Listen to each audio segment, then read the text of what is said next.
One day you'll look back at your life and wonder, what if? What if you had made that decision? What if you had taken that chance? What if you had invested more in yourself? Let me tell you something powerful. Of all regrets people have at the end of their lives, you'll never hear someone say, I wish I hadn't worked so hard on becoming a better person. No one ever regrets genuine self-improvement. They regret the opposite. The opportunities missed, the growth avoided, the potential left dormant. The most valuable asset you have is not in your bank account. It's not your house, your car, or any possession you can touch. The most valuable asset you have is you. You are the one thing you'll have your entire life. Your mind, your abilities, your character. These stay with you wherever you go. And yet, how many of us invest more in our cars than in our minds? How many spend more time planning vacations than planning personal growth? I learned this lesson early. For things to change, you have to change. For things to get better, you have to get better. Success is not something you pursue. It's something you attract by the person you become.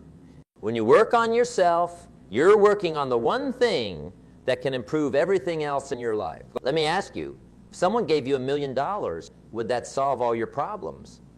Maybe for a while. But if you don't have the wisdom to manage it, you'll lose it. If you don't have the character to handle it, it might even destroy you. We've all seen lottery winners who end up broke within years. Why? Because their bank accounts grew while they stayed the same. Your level of success will rarely exceed your level of personal development. Income seldom exceeds personal growth.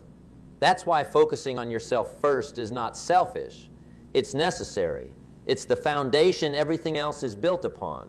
The moment you decide to truly work on yourself, you've made one of the most important decisions of your life. It's the moment you decide to stop blaming circumstances and start taking responsibility. It's when you shift from being a consumer of life to becoming a producer of your destiny. Personal responsibility is the starting point of all achievement. Nothing significant happens until you decide that you are responsible for your life in every way. The day you stop blaming the economy, your upbringing, your boss, your spouse, or the weather is the day your life begins to change. I always tell people, don't wish it was easier, wish you were better. Don't wish for fewer problems. Wish for more skills. Don't wish for less challenge. Wish for more wisdom. The challenges in life don't go away when you ignore them. They go away when you grow stronger than they are. This means ability means understanding a fundamental truth. No one is coming to save you. No one is going to hand you success on a silver platter. The cavalry isn't coming. You are the cavalry. You are the solution to your challenges. When you fully accept this truth, something remarkable happens. You stop waiting and start creating. You stop complaining and start acting. You stop hoping for a better future and start building one. Look at successful people in any field. They don't have fewer problems than others. They've just developed themselves to handle bigger problems. They've grown into their challenges rather than shrinking from them. I had a friend who always complained about his job. Every day, he'd talk about how his boss didn't appreciate him, how his coworkers didn't respect him, how the company didn't pay him enough. For years, this went on. Then one day I asked him, what have you done to become more valuable to your company? He looked at me blankly. He had spent years focusing on what his company should do for him, not what he could do to grow. The next week, he enrolled in a course to upgrade his skills. Within 6 months, he got a promotion. Within a year, he was managing his own team. What changed? Not the company. He did. He took responsibility for his growth and everything else followed. The greatest gift you can give yourself is the commitment to lifelong improvement. Because when you stop growing, you start dying. There's no standing still in life. You're either moving forward or sliding backward. This is where small daily disciplines come into play. Massive success doesn't require massive action all at once. It requires small, smart choices repeated day after day. It's the compound effect of consistency over time. Success is nothing more than a few simple disciplines practiced every day. Failure is simply a few errors in judgment repeated every day.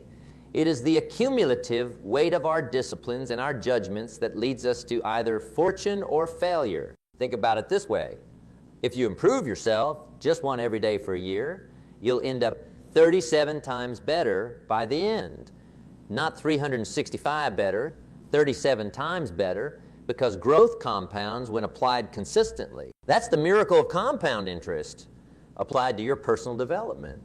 Or if you read just 10 pages of a good book every day, in a year, you'll have read 3,650 pages.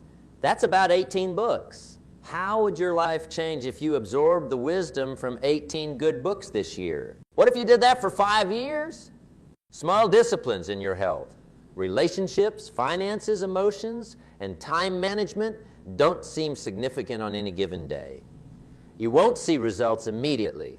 That's why most people give up. They can't see the connection between their actions today and their results tomorrow. Missing one workout doesn't seem like a big deal. Skipping one day of reading doesn't appear significant. Giving into your temper once doesn't look devastating. But these small decisions shape your destiny. If you skip physical activity for a day, nothing happens. If you skip it for a week, you might feel a little guilty. Skip it for a month, and you'll notice a difference. Skip it for a year, and you've completely changed the trajectory of your health. The same applies to every area of self-improvement. The danger of neglect is that it doesn't suddenly destroy you. It gradually erodes your potential day by day, making it hard to connect the dots between your choices and your outcomes. I had a conversation with a gentleman who couldn't understand why he was $30,000 in debt. I asked him, "How did you get $30,000 in debt?" He said, "I don't know." All of a sudden, it's $30,000. I said, "No, it didn't happen all of a sudden. How much was it a year ago?" He said, "I don't know, maybe 28. I asked, "How much was it 2 years ago?" He said, "Maybe 25. 3 years ago? About 20,000? 4 years ago? 15,000? I said, "There you go. It didn't happen all of a sudden. What happened was, bit by bit, day by day, month by month, you spent a little more than you earned consistently for many years. That's how you got $30,000 in debt." The magic of self-improvement works the same way, but in your favor, day by day, decision by decision, you build the life you want. Not dramatically, not overnight, but gradually and certainly. There's a common misconception that working on yourself is a luxury, something you do when everything else is taken care of.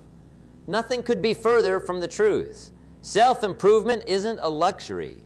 It's the most practical investment you can make. Considered as such, there are 2 ways to have the best house in the neighborhood. One way is to buy the biggest, most expensive house. The other way is to work on yourself until you can afford any house you want. There are 2 ways to have a nice car. One way is to go into debt to buy it. The other way is to develop yourself until affording that car is easy. There are 2 ways to reduce your stress about money. One way is to get more money. The other way is to develop yourself so that making and managing money becomes natural to you. You see the pattern? External pursuits. Things, status, possessions can be acquired in 2 ways. By stretching beyond your means or by growing into them naturally through personal development. The first approach leads to stress, debt, and constant worry. The second approach leads to authentic achievement, peace of mind, and lasting success. One is a shortcut that leads to a dead end. The other is a path that leads to unlimited potential. Some people go through life buying things they don't need, with money they don't have, to impress people they don't like. They focus on the external while neglecting the internal. But what good is a fancy car if you're miserable inside it? What good is a big house if you haven't developed the character to enjoy it? I'm not saying material success isn't important. I'm saying that it's a byproduct of personal growth, not a substitute for it. When you invest in yourself, the material things come naturally. And more importantly, you develop the character to handle them well. Let me share something that changed my perspective. When I was younger, I thought success was about accumulating. Now I know it's about becoming. It's not what you get that makes you valuable. It's what you become in the process. The real reward of success isn't the money. It's the person you become on the journey. What you become is far more valuable than what you get. The size of the challenge you conquer isn't nearly as important as the size of the person you become in conquering it. This brings us to an important truth. There's a direct relationship between your growth and your success. Your income, your relationships, your influence, your happiness. They're all reflections of you. They can't exceed your personal development for long. If you want a better career, become better. If you want better relationships, become better. If you want more happiness, become better. Your external world will always be a reflection of your internal world. I remember talking to someone who complained that opportunities never came his way. I never get a break, he said. I asked him, if opportunity comes, are you prepared? I said, opportunity doesn't just knock on your door. It knocks on the doors of those who have prepared themselves to recognize and seize it. Preparation precedes opportunity. Luck is what happens when preparation meets opportunity. The more you work on yourself, the luckier you seem to get. Consider two employees at the same company. One spends evenings watching television. The other spends evenings learning new skills. When a promotion becomes available, who do you think will be ready for it? Is that luck? No. It's preparation. Consider two business owners. One invests only in his business. The other invests in his business and himself. When the market changes, who adapts more quickly? When new challenges arise, who has the wisdom to overcome them? The one who continuously works on himself. Your level of success will rarely exceed your level of personal development because success is something you attract by the person you become. If you want more success, focus on your personal growth. If you grow, everything else in your life will grow with you. This doesn't mean the path of self-improvement is always easy. In fact, any worthwhile personal growth involves overcoming resistance, both external and internal.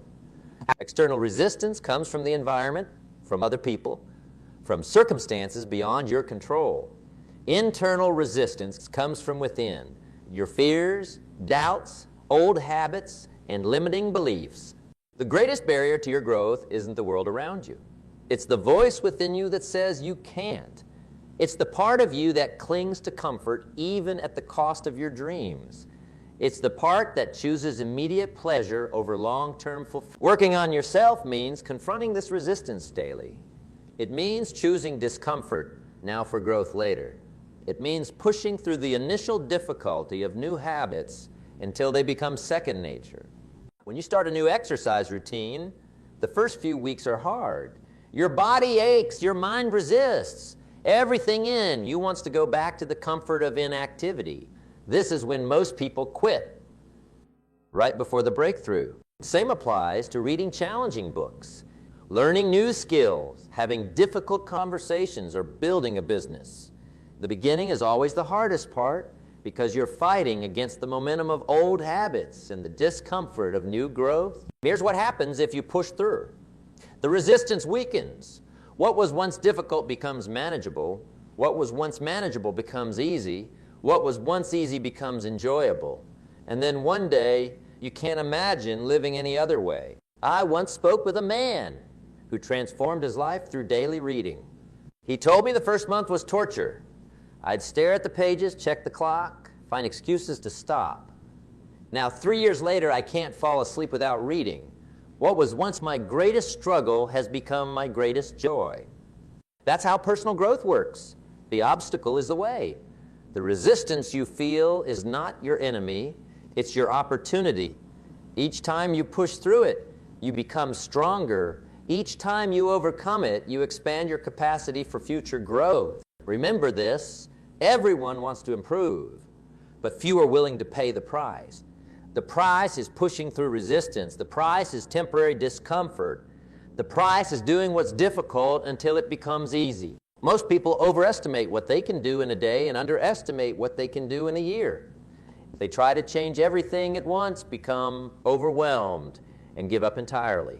Sustainable growth doesn't work that way. Creating lasting change requires understanding how habits form and how they can be changed systematically. It's not about motivation. It's about method. Motivation is fleeting. Systems endure. The key to lasting change is creating systems that make good choices easier and poor choices harder. It's about designing your environment to support your growth rather than sabotage it. If you want to read more, keep books visible around your house. If you want to eat healthier, stock your kitchen with nutritious foods and remove the junk. If you want to exercise regularly, lay out your workout clothes the night before. These environmental cues make good habits more automatic. Another crucial element of lasting change is identity. Lasting behavior change starts with changing how you see yourself. If you see yourself as someone who is trying to read more, that's different from seeing yourself as a reader. One is an activity, the other is identity. When a habit becomes part of your identity, you no longer need as much willpower to maintain it. You're not pushing against who you are. You're acting in alignment with who you believe yourself to be. This is why affirmations alone don't work. Saying, "I am successful," when all evidence in your life contradicts, this creates cognitive dissonance. Instead, start with small wins that reinforce a new identity. Each small victory says, "This is who I am becoming." Think about it this way. Every action you take is a vote for the type of person you want to become. Each time you study, instead of procrastinating, you're voting for being studious. Each time you work out despite not feeling like it, you're voting for being disciplined. These votes accumulate over time into a new self-image. The beauty of this approach is that it focuses on systems rather than goals. Goals are about the results you want to achieve. Systems are about the processes that lead to those results. Goals are good for setting direction, but systems are best for making progress. If you completely ignored your goals and focused only on your system, would you still succeed?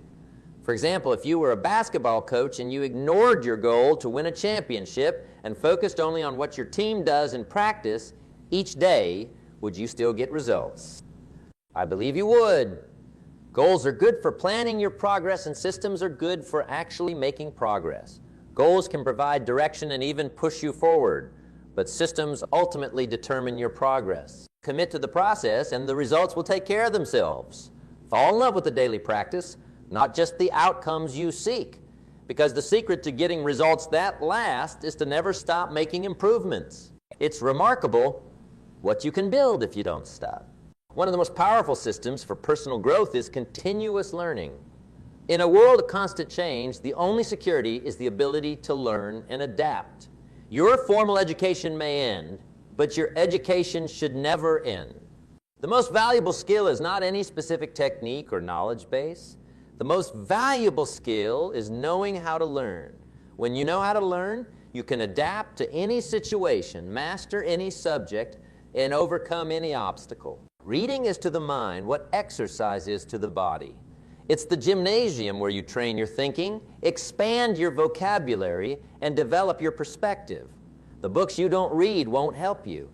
The seminars you don't attend won't change you. The courses you don't take won't transform you. I often tell people, don't let your learning lead to knowledge. Let your learning lead to action. Knowledge without application is like having money in the bank but never spending it. It's potential without kinetic energy. It's possibility without reality. The world doesn't pay you for what you know. It pays you for what you do with what you know. Turn your learning into earning by applying what you study. Take that book you just read and implement one idea from it today. Take that seminar you attended and use one strategy this week. Be a student, not a follower. Don't just absorb information passively. Engage with it critically. Ask questions, test ideas, compare perspectives, form your own conclusions. The goal is not to collect information, but to develop wisdom, the ability to make good decisions based on knowledge and experience. Some people read a book and say, "I've read that," but have they absorbed it? Have they applied it? Have they made it part of their life? Reading without reflection is like eating without digestion. It can feel satisfying in the moment, but it provides no lasting nourishment. Take time to reflect on what you learn. Keep a journal. Discuss ideas with others. Teach what you learn.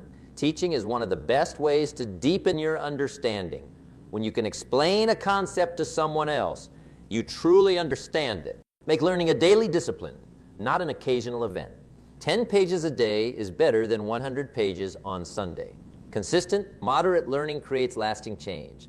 Sporadic, intensive learning creates temporary enthusiasm. Remember that all learning has a half-life. What you learned last year is already partially obsolete. The only solution is continuous education, staying current, remaining curious, and embracing the mindset of a lifelong student. While skills and knowledge are important, there's something even more fundamental to your success and fulfillment: your character. Character is the foundation upon which all other self-improvement efforts rest. You can have all the skills in the world, but without integrity, they'll eventually fail you. You can have all the knowledge available, but without discipline, you won't apply it consistently. You can have all the opportunities imaginable, but without courage, you won't seize them. Character is what you do when no one is watching. It's the set of qualities that determine how you interact with the world and respond to challenges. It's your moral compass, your personal code, your essential nature. The good news is that character can be developed. Like any other aspect of yourself, it can be improved through conscious effort and consistent practice. You can become more honest, more disciplined, more compassionate, more resilient if you make these qualities a priority. Start by identifying the character traits you most admire and value. Is it honesty, perseverance, kindness, courage? Once you've identified these core values, look for small, daily opportunities to practice them. If you value honesty, practice telling the truth even in small matters. If you value discipline, keep the promises you make to yourself. If you value courage, do one thing each day that scares you. If you value compassion, look for opportunities to help others without expecting anything in return. Over time, these small choices form deep grooves in your character. They become your default responses to life's challenges. They become who you are, not just what you do. Remember that reputation is what others think about you, but character is who you truly are. Reputation can be manufactured. Character must be developed. Reputation is about perception. Character is about reality. In the long run, your character determines your destiny more than any other factor. It determines how you handle success and failure, wealth and poverty, praise and criticism. It determines whether you rise or fall when faced with temptation. It determines whether people trust you enough to follow where you lead. Building character is the ultimate form of self-improvement because it strengthens not just one area of your life, but all of them. When you improve your character, you improve everything you touch. When you work on yourself, the effects extend far beyond your own life. Personal development creates a ripple effect that touches everyone around you, often in ways you'll never fully know. Think about it. When you become more patient, your relationships improve. When you become more skilled, your work improves. When you become more disciplined, your health improves. When you become more generous, your community improves. You cannot improve yourself without improving the lives of those around you. You cannot grow without creating the conditions for others to grow. You cannot transform without creating the possibility for others to transform. This ripple effect works in several ways. First, you become an example. People see what's possible through your growth. Your cousin sees you reading daily and thinks, maybe I could do that too. Your coworker notices your new confidence and thinks, I wonder how I could develop that. Second, you become more valuable. As you grow in knowledge, skills, and character, you have more to offer others. You become a better parent, partner, friend, colleague, leader, and community member. Your capacity to serve increases with your personal development. Third, you create a culture of growth around you. Your commitment to improvement inspires others to improve. Your questions stimulate new thinking. Your progress challenges others to progress. I once met a woman who transformed her health through daily walking and better nutrition. Within a year, her husband and 2 close friends had joined her. Within 2 years, they had started a community walking group.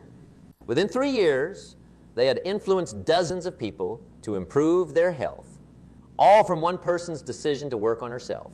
This is how personal growth becomes a force for positive change in the world. It starts with you, but doesn't end with you. It creates a cascade of improvement that extends far beyond your immediate circumstances. And here's the beautiful part. This ripple effect continues long after you're gone. The wisdom you gain and share, the examples you set, the people you influence, these create legacies that outlast your lifetime. Your personal growth becomes part of something larger than yourself. So when you invest in yourself, you're not being selfish, you're being responsible. You're not just improving your life, you're improving the world around you. You're creating value that extends beyond yourself. Let me bring all this together. The decision to work on yourself is the most important decision you'll ever make because it influences every other decision. It determines not just what you have, but who you become. And who you become determines the quality of your life. The beauty of self-improvement is that it's always available to you, regardless of your circumstances. You don't need special permission. You don't need perfect conditions. You don't need anyone's approval. You just need to decide and begin. Start small. Choose one area of your life to improve. Break it down into manageable daily actions. Be patient with the process. Trust that small, consistent efforts will compound over time. Celebrate your progress, but never be satisfied with where you are. Remember that self-improvement isn't about reaching a destination. It's about engaging in a lifelong journey. There is no finish line, no point at which you can say, I'm done growing. As long as you're breathing, there's room to improve, capacity to develop, potential to fulfill. The truth is, you'll never regret working on yourself. You'll regret the times you didn't, the books you didn't read, the skills you didn't develop, the risks you didn't take, the growth you postponed. Don't add to those regrets. Start today. Start now. Years from now, you'll look back at this moment as either the time you began to take yourself seriously or another missed opportunity. Which will it be? The choice is yours. The time is now. The person is you. Your future is created by what you do today, not tomorrow. Your habits are creating your future. Your disciplines are determining your destiny. Every day, with every choice, you are writing the story of your life. Make it a story worth telling. Make it a life without regrets. Make the decision today that your future self will thank you for commit to working on yourself. It's the one investment that never fails, the one effort that's always worth it, the one improvement that changes everything else. You have untapped potential waiting to be developed, unrealized capabilities ready to be strengthened, unfinished growth eager to be completed. Don't leave your potential on the table. Don't settle for less than you're capable of becoming. You are your most valuable asset. Invest accordingly, develop consistently, grow deliberately, and watch as everything in your life transforms as a result. The opportunity is before you. The choice is yours. What will you do with it?